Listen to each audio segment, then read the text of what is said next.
The sharp clatter of the diamond ring hitting the oak floor shattered the silence of the night like a gunshot. I picked it up expecting a symbol of our love, but found a stranger's name and a date from 3 years ago engraved inside. In that frozen second, I realized the lavish wedding dress hanging nearby was not attire for a celebration, but a burial shroud for my own foolish innocence. My name is Elena. Standing in the center of our sprawling Manhattan penthouse, I felt the weight of 29 years of playing by the rules. The city lights below usually looked like diamonds scattered on velvet, but tonight they just looked cold and distant. Marcus was asleep in the master bedroom, the heavy and rhythmic breathing of a man who had enjoyed his bachelor party a little too much, filling the silence. I was awake, driven by a nervous energy I mistook for pre-wedding jitters, deciding to steam his tuxedo one last time to ensure perfection for the morning. I reached for the garment bag, but my grip slipped on the smooth plastic. The heavy black tuxedo jacket slid out and hit the floor, and then I heard it. A sharp and distinct clatter. It was the sound of metal striking the polished oak floorboards, a sound that did not belong to a piece of fabric. I knelt down, my hand brushing against the cold wood, and my fingers closed around a ring. It was not my ring.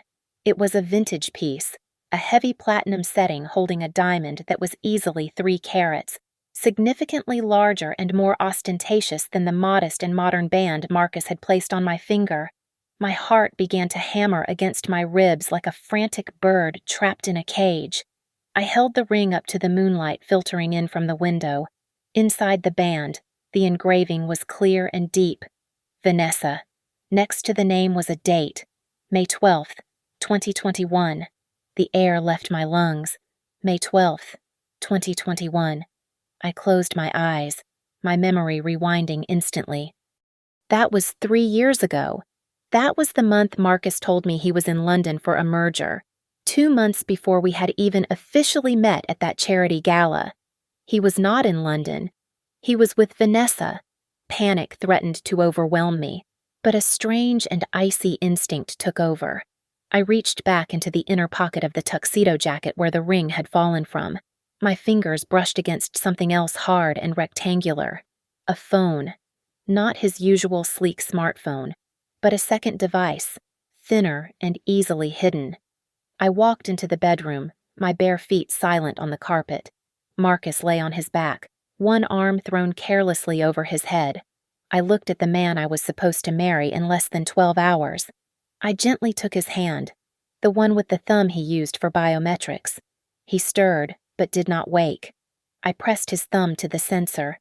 The screen lit up, blindingly bright in the dark room. There was only one message thread active. The contact name was just the letter V. I scrolled up, and my entire reality disintegrated. These were not just love letters. They were strategy documents. He is completely under control.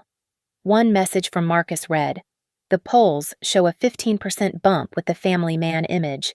Elena is the perfect cover." The reply from V was immediate. "Stick to the plan. Once the governorship is secured, we initiate the separation. You grant her a settlement, and we merge the assets.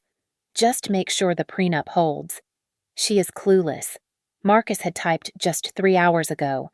I will see you tomorrow. My love. Just wait until I am sworn in." I stood there, the blue light of the phone illuminating the betrayal. This was not a mistake. This was not a moment of weakness. This was a campaign strategy. I was not a bride. I was a statistic, a demographic necessity to win over the traditional voters who would never trust a bachelor playboy. My hands shook violently, but my mind was suddenly crystal clear. I grabbed my own phone and began taking pictures. I photographed every text message, every timestamp, and the ring with its damning inscription. I made sure the metadata was clear. Once I had everything, I carefully wiped the screen of the burner phone and slid it back into his pocket. I placed the diamond ring back exactly where I found it. I looked at Marcus one last time. I could have screamed. I could have woken him up and demanded answers, but that would be too easy. He needed to lose more than just me. He needed to lose everything he had built on these lies. I turned off the lights and walked out of the room. I would not sleep tonight. I had a script to rewrite, and tomorrow, Marcus would play the starring role in his own destruction. I locked the heavy marble door of the bathroom and slid down to the cold floor tiles. My hands were trembling as I dialed Julian. He was an investigative journalist and the only friend who had ever looked at Marcus with suspicion rather than adoration. He answered on the second ring, his voice rough with sleep. I told him everything. The name, Vanessa. The date, May 12th, 2021. The messages about the merger. I heard the rapid clicking of his mechanical keyboard on the other end of the line as he accessed the databases he usually reserved for exposing corporate fraud. Elena, Julian said, his tone shifting from groggy to deadly serious. You are not going to believe this. The information came through in a torrent of horrifying clarity. Vanessa was not just a random affair. She was Vanessa Sterling, the daughter of Senator Sterling, the man supposedly leading the opposition against the party Marcus represented. The date on the ring matched a civil marriage record in a small county clerk office upstate. Marcus and Vanessa had been legally married for 3 years. It was a secret political alliance, a way to merge two powerful dynasties without alerting the public or the donors until the time was right. But why me? I asked, though the answer was already forming in the pit of my stomach. Because Vanessa is old money, Julian explained, connecting the dots with ruthless efficiency. She is too elite and too controversial. Marcus needs to run for governor. He needs a wife who pulls in the middle-class vote, an architect, someone self-made, someone with a clean background and 0 scandals. You are the perfect prop. Elena, you make him look grounded. I felt bile rise in my throat. I was not a partner. I was a demographic strategy. I looked back at the phone I had taken from Marcus. I navigated to a hidden email folder I had noticed earlier but ignored. There it was, a prenuptial agreement draft sent to his lawyer. I opened the attachment. It was brutal. There was a specific clause stating that in the event of a divorce within the first 5 years of marriage, the spouse would receive absolutely 0 financial compensation and would be bound by a strict non-disclosure agreement. 5 years. That was the timeline. 1 term as governor.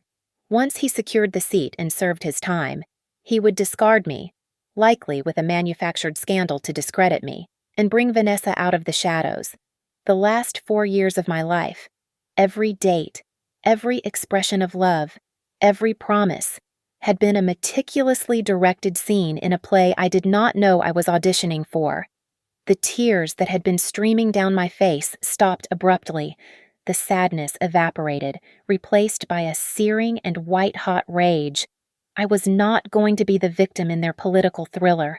I was going to be the plot twist they never saw coming. Julian, I said, my voice steady and low, I am sending you everything. The photos of the texts, the marriage record you found, the audio logs from his phone. Everything. What do you want me to do with it? He asked. We can go to the press now. Blow it up before the wedding. No, I replied. That is too quiet. He wants a spectacle. He wants a wedding that captures the attention of the entire state. Let us give him one. I transferred every byte of incriminating data to the encrypted server Julian used. I told him exactly what to prepare for the ceremony. Then I stood up and walked to the vanity mirror. My reflection looked pale, but my eyes were dark and focused. I wiped the last streak of mascara from my cheek. I practiced a smile. It was cold, sharp, and utterly convincing. I unlocked the bathroom door and stepped back into the bedroom where my fiancé slept, ready to play my role in his nightmare. The morning sun flooded the Manhattan penthouse with an aggressive brightness that felt entirely inappropriate for the funeral of my old life. The air was thick with the scent of $5,000 worth of white lilies that had been delivered at dawn. Marcus woke up and immediately switched on his campaign face. He pulled me into an embrace that would have looked perfect on a billboard. He whispered that he was the luckiest man alive and that our future was going to be magnificent. I buried my face in his chest to hide the disgust that curled my lip. I told him I was so happy that I was terrified. It was the best line I had ever delivered. He kissed my forehead and told me to relax because he had taken care of everything. He had no idea that I knew exactly what he had taken care of. His mother arrived precisely at 8 in the morning. Margaret swept into the room like a general inspecting the front lines. She did not hug me. She simply assessed my appearance and handed me a velvet box containing a sapphire necklace that was likely insured for more than the total earnings of my entire career. She told me it was a family heirloom and that I needed to make sure the center stone was facing the cameras when I walked down the aisle. She gripped my shoulder with a hand that felt like a claw and instructed me to be obedient. She said the press team had a strict timeline and that I should not improvise or speak out of turn. I needed to be the silent and supportive ornament they had paid for. I looked at her with wide and watery eyes. I let my hands tremble just enough for her to notice. I told her I was overwhelmed by her generosity and that I would do exactly as I was told. I even squeezed out a few tears. Margaret looked at Marcus and nodded with satisfaction. She thought she was looking at a terrified girl from the middle class who was bowing down to their power. She did not know she was looking at the architect of their ruin. The apartment became a hive of activity. Makeup artists, photographers, and campaign aides swarmed the space. Marcus was distracted near the foyer, shaking hands with a group of early donors. This was my window. A courier arrived at the service entrance with a small package addressed to me. It was from Julian. I opened it quickly and palmed the sleek silver USB drive inside. I walked over to the table where the wedding planner had laid out the items for the ceremony. The USB drive containing the sentimental video montage Marcus had prepared was sitting there, labeled with our initials. I made the switch in less than 2 seconds. I slipped the original drive into my pocket and placed Julian's lethal compilation in its spot. There was one final piece of the trap to set. I went into the bathroom and locked the door. I pulled out my phone and typed a message into an untraceable texting app. I entered the number I had memorized from Marcus's secret phone the night before. I typed a single sentence. He plans to announce the divorce from you publicly today, so come and see for yourself. It was a lie, but it was a lie designed to trigger a woman who had been kept in the shadows for 3 years. Vanessa would not be able to resist. She would come to claim her territory, and her arrival would turn a scandal into a catastrophe. I walked back out into the living room. Marcus was standing in front of the full-length mirror, adjusting his silk tie. He looked confident and handsome, the very image of a future governor. He caught my eye in the reflection and winked. I smiled back at him. I mentally started a countdown. I walked out of the penthouse and stepped into the waiting limousine. I did not look back at the building. I knew I would never step foot in that apartment again. The engine purred, and we began the drive to the Hamptons. The stage was set. The wedding was held at a sprawling Gothic estate on the edge of the Hamptons that looked less like a venue for romance and more like a fortress for the old guard. The salty Atlantic breeze was drowned out by the relentless hum of drones hovering overhead like a swarm of mechanical vultures.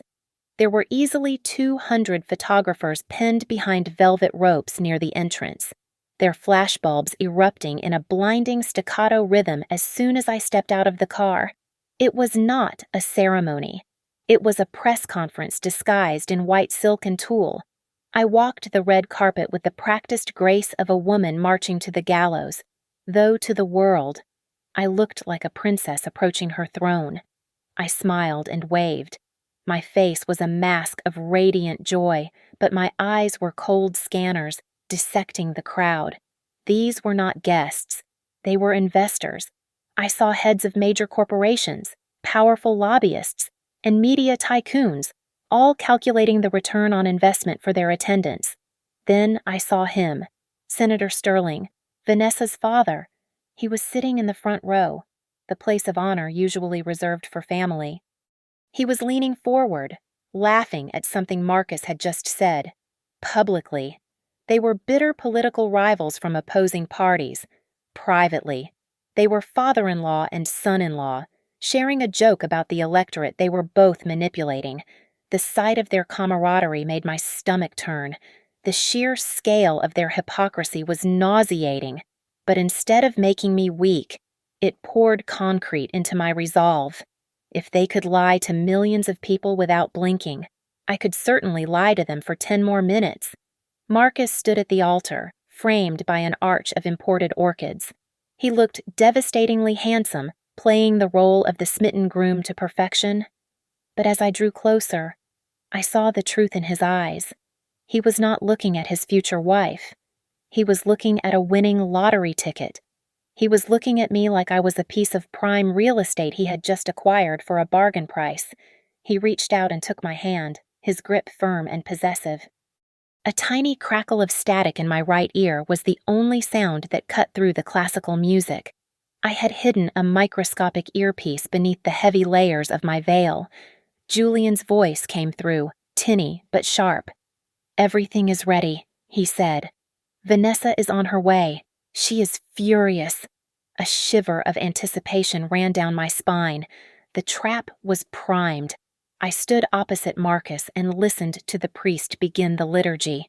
He spoke of sacred bonds and eternal promises, words that meant absolutely nothing to the man standing across from me. To Marcus, this was just a procedural formality, a necessary administrative step to unlock the governor's mansion. He squeezed my fingers, probably thinking I was trembling with emotion. The ceremony moved to the critical juncture. The priest paused and looked out over the assembly of the elite. He asked the question that is usually rhetorical. "If anyone here has any reason why these two should not be joined in holy matrimony, speak now or forever. Hold your peace." The silence that followed was heavy and absolute. The wind rusted the leaves, and the waves crashed in the distance, but not a single person in that crowd moved. They were all complicit. They were all part of the machine. I looked up at Marcus. I smiled, and for the first time all day, it was genuine. "I have a surprise for you, Marcus," I said. My voice was soft, but the microphone clipped to his lapel picked it up and broadcast it clearly across the entire lawn. Marcus's face softened into a look of indulgent affection. He clearly thought I was about to read a poem or present a sentimental gift to wow the voters. He turned to the production crew at the back of the venue and nodded confidently. He signaled them to activate the massive 500-inch LED screen that had been set up behind the altar for the reception slideshow. "Show us, darling," he said, gesturing grandly towards the black monitor. He turned to face the screen, expecting to see a montage of our engagement photos set to a romantic ballad. I watched him, my heart beating a slow and steady rhythm of pure vengeance. The massive 500-inch LED screen blazed to life behind us, overpowering the midday sun with its artificial brilliance. The crowd leaned forward, expecting a montage of soft-focus kisses and romantic vacations. Instead, a high-resolution image of a legal document filled the entire display. It was sharp, undeniable, and magnified to the size of a billboard. It was a marriage license. The names typed in the center were Marcus Daniels and Vanessa Sterling. The date stamped at the bottom was May 12th, 2021.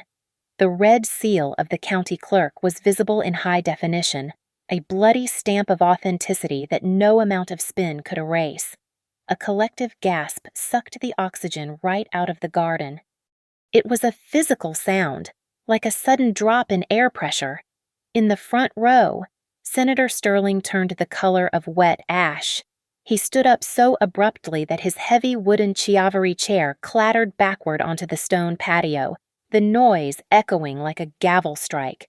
He looked at the screen, then at Marcus, his eyes wide with the realization that their secret pact was now public record. Then came the audio. The speakers, tuned for a live orchestra, crackled once before pumping out a recording I had pulled from Marcus's phone the night before. His voice boomed across the lawn, crisp, arrogant, and terrifyingly clear. "That little architect is clueless." The voice of the groom sneered from the speakers. "I marry her. I lock in the blue-collar vote for the election because they love a Cinderella story, and then I dump her in 2 years. It is easy." Marcus stood frozen at the altar. The blood drained from his face so rapidly that he looked like a wax figure melting in the heat. He stared at the speakers as if they were demons. Then he snapped, "Cut the feed!" He screamed, his voice cracking, losing all its polished political charm. "Turn it off now." He waved frantically at the sound booth at the back of the venue, signaling for them to kill the power. But the technicians were frantically typing on their consoles, helpless. Julian had done his job perfectly. He had hacked the system and locked the loop with an encryption key that they would not be able to break in time. The image on the screen shifted again. The document vanished, replaced by video footage. It was grainy, taken from a hidden angle in his home office, but the faces were unmistakable. It was Marcus and Vanessa. The image was blurred just enough to obscure their nudity, but clear enough to show their intimacy. They were lying on the leather sofa in his study. The visual was scandalous, but the audio that accompanied it shifted the mood from shock to criminal implication. "The money from the construction kickbacks is clean." Vanessa's voice purred through the speakers.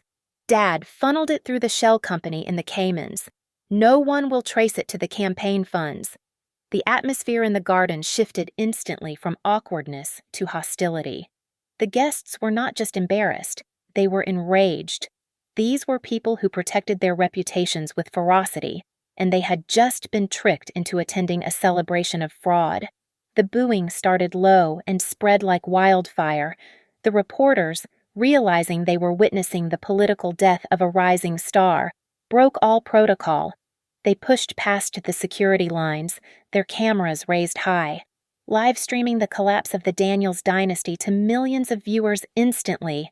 I heard a soft thud to my left.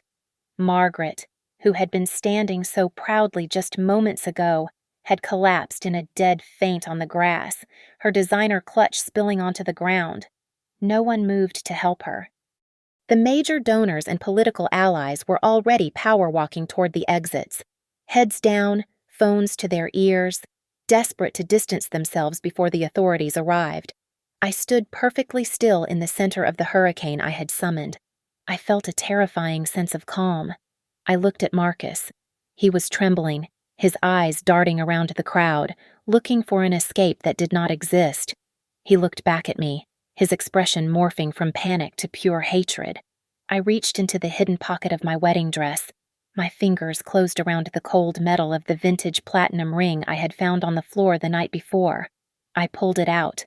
The large diamond caught the sunlight, flashing one last time with a cold and hard brilliance. I took a step toward him. The microphones caught the sound of my heels on the marble platform.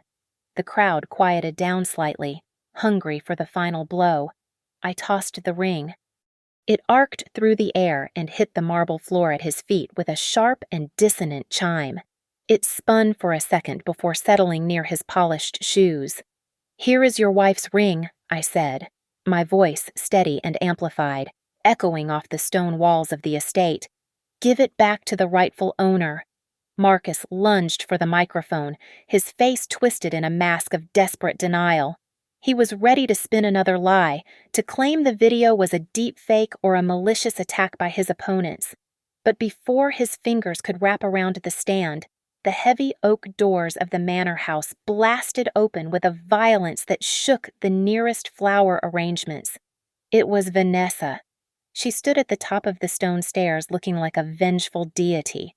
She was not wearing the subtle attire of a guest. She was wearing a dress of blood-red silk that screamed for attention, a deliberate and aggressive contrast to my white gown.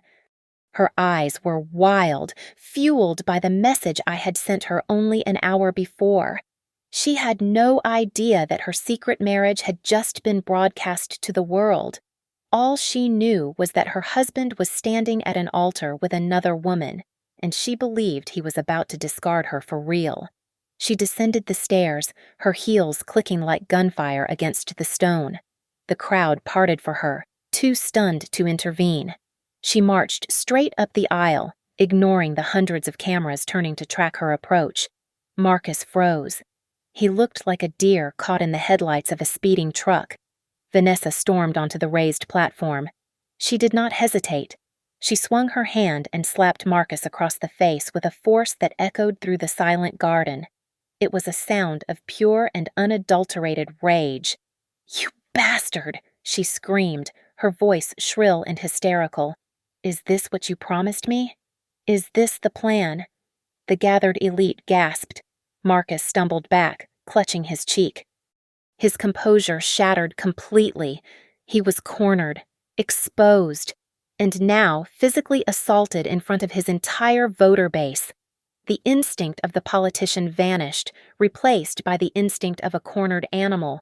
He shoved Vanessa backward, hard. She stumbled and nearly fell off the platform. "Get the hell out of here!" Marcus roared. He had forgotten the lapel microphone was still live. His curse word, crude and violent, boomed out over the loudspeakers, shattering whatever remaining illusion of the dignified statesman he had left. Vanessa recovered her balance, her face flushing with humiliation. She was a sterling. She had never been pushed in her life. She lost all control. She did not care about the strategy anymore.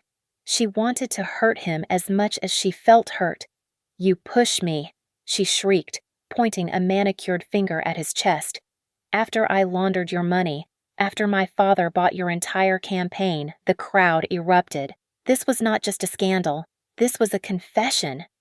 Senator Sterling scrambled up from the front row, his face a mask of absolute terror. He vaulted onto the stage, grabbing his daughter's arm, trying to cover her mouth, trying to drag her away before she could say another word. But Vanessa was hysterical. She wrenched her arm free. "Do not touch me. Dad," she yelled. "He is using us. He is using the shell companies. I have the ledgers. I have everything." It was over. Every dark secret, every illegal transaction, every dirty dollar that had fueled Marcus's rise to power was being shouted into a live microphone for the entire world to hear. I took 2 steps back, moving out of the frame. I was no longer the bride. I was the audience. I watched the 3 of them, the husband, the wife, and the father, tearing each other apart in a cannibalistic frenzy of blame. It was a masterclass in self-destruction. I folded my hands in front of me and watched the chaotic beauty of the truth finally burning down their house of lies. Then came the sound that signaled the final act. Sirens. Not 1 or 2, but a chorus of wailing alarms growing louder by the second. Blue and red lights began to flash against the high stone walls of the estate. Julian had timed it perfectly. The agents from the FBI and the Economic Crimes Division, who had received a comprehensive digital dossier 30 minutes ago, were swarming through the main gates. They were not here for the wedding cake. They were here for the groom. The arrival of the authorities snapped the last thread of Marcus's sanity. He looked at the FBI agents swarming the perimeter and then whipped his head back toward me. His eyes were bulging, veins throbbing against the stiff collar of his shirt. He realized there was no spinning this, no charming his way out of an indictment. The fear in his expression instantly curdled into violence. "You set me up," he screamed, his voice cracking under the strain. "You are a vicious and evil woman." He lunged at me. He moved with the desperate speed of a man who had lost everything, his hands reaching for my throat. But I had anticipated this. I had anticipated everything. Before he could get within 3 feet of me, 2 large men in dark suits stepped out from the shadows of the floral arrangement. These were not his campaign security. They were my private protection, hired 3 hours ago. They intercepted him effortlessly, grabbing his arms and twisting them behind his back. Marcus struggled, kicking and spitting, but he was pinned. I stepped forward. I did not flinch. I lifted the microphone to my lips, ensuring that my voice would dominate the chaos one last time. "I did not set you up." "Marcus," I said, my voice echoing with a terrifying calmness across the garden. Your own greed and your absolute contempt for women dug this grave for you. I just turned on the lights. I pointed the remote control at the massive screen behind us. The video of the affair vanished, replaced by a series of high-definition bank statements. I had highlighted specific rows in bright yellow. Look closely, everyone. I commanded. The screen displayed transfers from the Hope for Tomorrow charity fund, a non-profit Marcus had founded to help underprivileged children. The transfers were not going to schools or hospitals. They were wire transfers to jewelry stores and luxury travel agencies. You did not just lie to me about love. I continued, staring down at him as he struggled in the grip of my guards. You stole $50,000 from a children's charity to buy a diamond bracelet for your secret wife. You betrayed every single person who believed in you. You looked into the cameras and asked for votes while you were robbing the most vulnerable people in our state to fund your double life. Marcus was hyperventilating. He looked at the crowd, seeing the disgust on the faces of his biggest donors. He started screaming, his voice shrill and desperate. "It is fake!" he yelled, tears streaming down his face. "It is AI. It is a deep fake. She generated all of it. None of this is real." He sounded pathetic. He was trying to use the buzzwords of modern technology to cover up old-fashioned corruption, but his denial was useless. Vanessa was standing 5 feet away from him, her chest heaving, her mascara running down her face. She was not a deep fake. She was a living, breathing, and furious witness. She was shouting over him, listing the dates and the amounts, confirming every single accusation I had made. Her hysterical confession was the final nail in his coffin. I walked up to him until I was just outside of his reach. I looked him dead in the eye. I wanted him to remember this face. I wanted him to remember the woman he thought was too stupid to notice the truth. "You wanted the wedding of the century?" "Marcus," I said, my voice dropping to a whisper that was still perfectly audible over the speakers. "I decided to give you the scandal of the century instead." I reached up and tore the long lace veil from my hair. I threw it on the ground next to the ring. Then I grabbed the heavy, ruffled train of my custom designer gown. With a sharp yank, I ripped the detachable skirt away, revealing the sleek and simple white sheath dress underneath. I tossed the excess fabric aside like it was garbage. I was done playing the blushing bride. I stood there, unburdened and tall, watching the police close in on the man who thought he could own me. The FBI agents did not wait for the panic to subside. They stormed the stage with a military precision that made the private security guards look like amateurs. The lead agent, a woman with a face of stone, stepped right up to Marcus.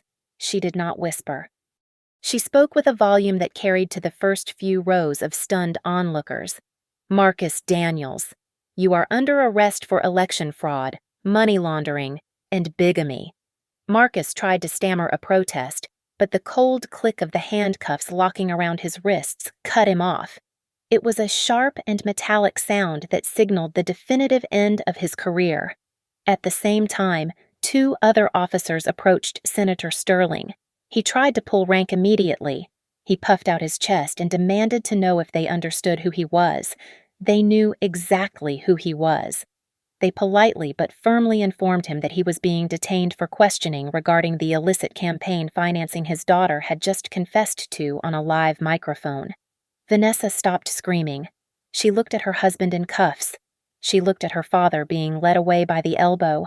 The adrenaline that had fueled her rage suddenly evaporated, leaving only a cold and crushing horror. She realized in that second that she had not just exposed an affair, she had incinerated her entire family legacy. She sank to the marble floor, her red dress pooling around her like fresh blood, and began to sob.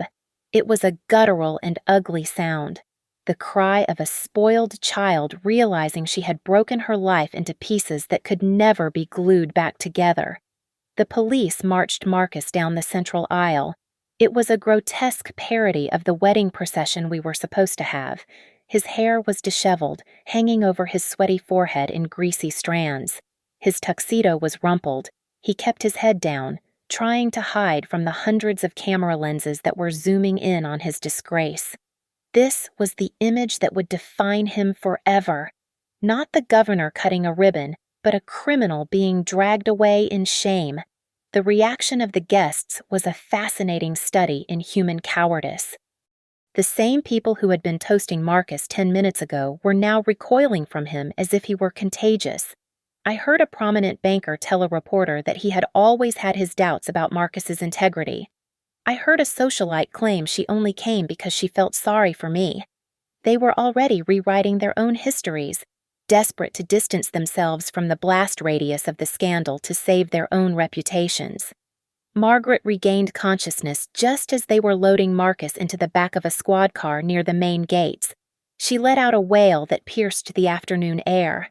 She scrambled to her feet, her expensive heels slipping on the grass, and ran toward the driveway.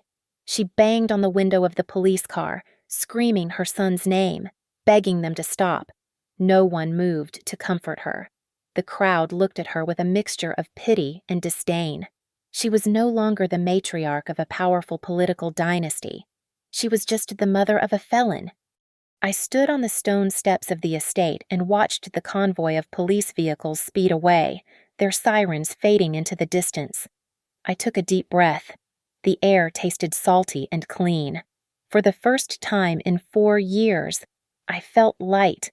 The heavy and suffocating blanket of Marcus's ambition was gone. Julian walked up the steps to meet me. He was holding a worn black leather jacket in his hands. It was old and smelled like tobacco and coffee, a stark contrast to the silk and diamonds I had been drowning in all day. He draped it over my shoulders, covering the exposed bodice of my ruined wedding dress. "It is done," he said, his voice low and satisfied. "The story is already trending worldwide. It is on the front page of every major news site." I pulled the jacket tighter around me, grateful for the warmth and the weight of reality it provided. I looked at the chaotic scene one last time. I saw the crying mistress, the fleeing guests, and the fainting mother. It was a disaster, and it was a masterpiece. "Thank you, Julian," I said, finally letting a genuine smile touch my lips. "Now please get me out of this circus." Julian navigated the service roads behind the estate with the ease of a man who had spent his life chasing shadows. The reporters were swarming the front gates like a pack of starving hyenas, desperate for one last shot of the weeping mistress or the arrested groom. We slipped away unseen, the tires of his sedan crunching softly on the gravel before hitting the smooth pavement of the coastal highway. I rolled the window down all the way. The salt air hit my face, stinging my eyes but feeling incredibly cleansing. It felt like the wind was scrubbing away the heavy layers of foundation and powder that had been plastered onto my skin to make me look like the perfect political wife. I looked down at my left hand. The engagement ring sat there, a flashy diamond that Marcus had likely purchased with stolen funds to buy my loyalty. It did not look beautiful anymore. It looked like a shackle. I asked Julian to slow down as we drove along the cliffs. I pulled the ring off my finger. It left a pale band on my skin, the only physical mark of a 4-year relationship. I tossed it out the window without a second thought. I watched it arc over the guardrail and disappear into the churning white foam of the Atlantic Ocean below. It sank instantly, just like the false promises it represented. My phone vibrated in the pocket of Julian's leather jacket. I pulled it out and checked the notification. It was a confirmation from my bank. The transfer I had initiated 10 minutes before the ceremony began had cleared. I had successfully liquidated and withdrawn every cent of the capital I had contributed to our joint investment portfolio. I had pulled out over $200,000 of my own hard-earned money just seconds before the federal freeze order hit Marcus's accounts. He was going to prison, and thanks to my timing, he was going to go there penniless. He would have no funds for a high-powered legal defense team. He would face the courts and the public scorn with absolutely nothing. A strange sensation washed over me. I waited for the guilt to kick in, for that conditioned response of a woman who feels bad for hurting someone she once loved, but it never came. I felt absolutely nothing for him but a distant and cold pity. I realized that for years I had defined myself by his potential, by the role I played in his climb to power. That version of Elena was dead. I was not a victim. I was not a survivor.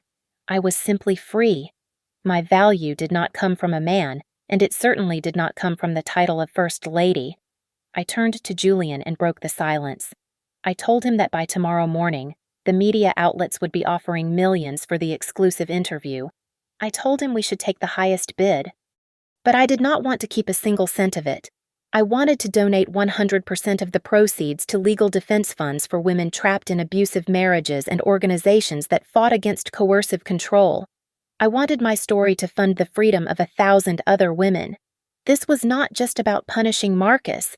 It was a warning shot to every man who thought he could use a woman's heart as a stepping stone for his own ambition. The sun was beginning to dip below the horizon, painting the sky in bruised shades of purple and orange. The day was ending, and darkness was settling over the ocean. But as I watched the light fade over the water, I felt a surge of energy. For the first time in my life, the sunset did not feel like an end. It felt like the bright and blinding dawn of a life that finally belonged to me.